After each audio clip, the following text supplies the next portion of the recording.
mahal. Pertama, jika koin Pi murah, katakanlah 1 Pi sama dengan $1, maka transaksi hanya bisa untuk jual beli bakso dan makanan ringan. Tidak akan bisa mampu membendung permintaan pembelian logam, migas, hasil hutan, laut, manufaktur antar negara. Jika koin 1 Pi sama dengan $1, maka membutuhkan triliunan koin yang di-mining, sementara koin di-mining oleh pionir hanya 65 miliar saja.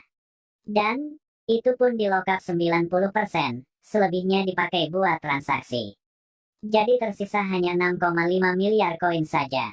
Jadi jika 6,5 miliar dolar AS dikalikan $1, maka akan ada transaksi maksimum 6,5 miliar dolar. Maka, teori koin Pi Project jangka panjang akan gagal, proyek pun tutup. Ingat, visi Pi Network adalah membangun orang biasa menjadi pengendali ekonomi dunia. Jadi, koin Pi gak bisa murah. Kedua, bagaimana jika koin Pi $100? Koin beredar asumsi 6,5 miliar koin, maka koin yang bisa dilakukan transaksi adalah hanya 650 miliar dolar atau 9.100 triliun rupiah. Sebuah perdagangan emas gold dunia mencapai ribuan triliun rupiah.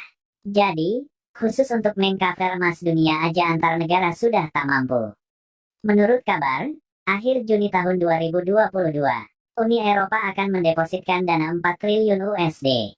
Jika 4 triliun USD dibagi 6,5 miliar koin, khusus perdagangan Uni Eropa, maka dana yang dibutuhkan per satu koin adalah $667 Amerika Serikat.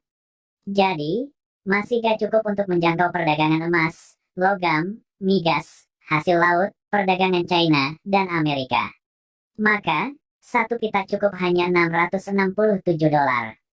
Jika 1 Pi hanya $1.000, maka nilai transaksi maksimum adalah 65.000 miliar dolar. Perdagangan dunia, dari sumber Yahoo Finance, hampir 900 juta miliar dolar. Masih jauh dari kebutuhan transaksi. Jadi, koin Pi belum bisa menjadi pengganti uang transaksi. Belum lagi kebutuhan transaksi marketplace. Untuk sementara transaksi 900 juta miliar, kebutuhan perdagangan dunia secara umum. Tidak termasuk kebutuhan manufaktur, marketplace Amazon, Alibaba, dan sejenisnya. Jika 1 Pi hanya $1 seperti di awal, maka, Mr. Elon alias Elon Musk, bisa membeli semua koin yang kita mining. Elon Musk pengendali koin Pi. Sedangkan uang Elon Musk mencapai 2.200 miliar dolar. Maka dia akan menjadi dominasi koin dan tidak akan bisa desentralisasi harga. Sementara pionir akan gigit jari. Bagaimana jika 1 Pi mencapai $10.000? Maka, nilai transaksi perdagangan akan mencapai 65.000 miliar dolar. Karena marketplace adalah awal pembentukan ekologi perdagangan antar pionir, maka investor yang juga pionir supaya punya akun dan bisa beli koin dari pionir dengan menukar barang. Mungkin, masih wajar, kalau 1 Pi hanya $10.000. Namun, jika setelah open mainnet, nilai 1 Pi sama dengan $10.000, masih belum relevan. Mengapa? Karena target core team, koin Pi dipakai di semua lini bisnis. Harus bisa dipakai dari jual sayur mayur, sampai jual logam, hasil tambang, migas, hasil laut juga hasil hutan dan manufaktur industri ringan sampai industri berat. Maka, kemungkinan, harga koin Pi mencapai $100.000, sangat mudah. Ketimbang harga koin Pi hanya $1 atau $10.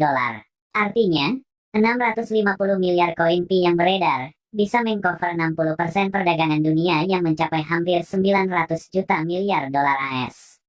Mengapa bisa terjadi? Karena di sini, semua pelaku ekonomi, baik dari industri baja, sampai industri rumah tangga luar ekosistem Pi Network akan membutuhkan koin Pi untuk menjadi alat bayar. Jika kurang koin Pi di market, core team masih punya 20 miliar koin yang akan digelontorkan ke market. Namun, angka $100.000, ini hanya akan terjadi jika semua ekosistem berjalan dengan baik dan sudah sempurna dan semua pelaku ekonomi dari seluruh dunia mengetahui dan memakai sebagai alat tukar. Lantas, berapa nilai yang relevan dalam close mainnet? Menurutku, angka $1.000 sampai $5.000 masih bisa relevan, masih bisa diterima di pasar. Karena pelaku pasar di close mainnet adalah para pionir semua. Ada memang penambangan murni, ada memang investor sebagai penambang, di mana investor tersebut menjadi pionir siap menampung koin dari penambang murni lainnya.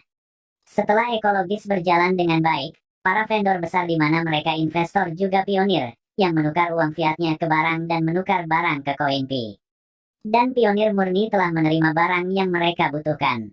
Disinilah pionir akan menjadi kaya raya. Namun, vendor besar atau investor yang juga pionir juga akan bertambah kaya. Semisal, pionir punya 1000 koin Pi. Mereka memakai 100 koin ditukar ke barang. Pionir murni hanya mendapatkan manfaat 100 koin Pi dikali harga koin yang berlaku. Misalnya $1000 per koin Pi. Maka, pionir sudah beruntung mendapatkan $100.000 atau sekitar 1,4 miliar. Beda dengan pelaku ekonomi yang punya uang fiat banyak. Mereka menukarkan 2 triliun rupiah, ditukar ke barang lalu mendapatkan koin senilai 2000 koin Pi. Dengan asumsi nilai harapan kelak, 1 Pi akan bernilai $10.000 per koin Pi. Maka, pionir yang punya uang 2T akan mendapatkan uangnya menjadi 20 triliun.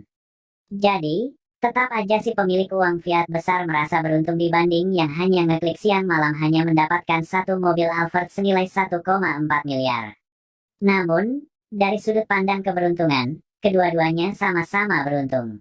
Yang miskin jadi kaya, yang kaya tambah kaya raya. Jadi, kira-kira inilah gambaran singkat buat dipahami, bahwa koin Pi harus di atas $1000 saat close mainnet. Namun setelah open mainnet, harga akan naik secara perlahan atau cepat. Tergantung kondisi dunia membutuhkan koin Pi sebagai alat tukar. Demikianlah gambaran tentang harga koin Pi, kurang lebih, dari pemaparan saya. Saya hanya berbagi dari sudut pandang ekonomi dari disiplin ilmu yang saya miliki. Banyak kekurangan tentu karena ini bukan hasil analisis ilmiah. Ini hanya pemaparan, gambaran dan perspektif secara umum. Terima kasih. Salam bahagia, salam sukses pionir di seluruh penjuru dunia. Wassalamualaikum warahmatullahi wabarakatuh.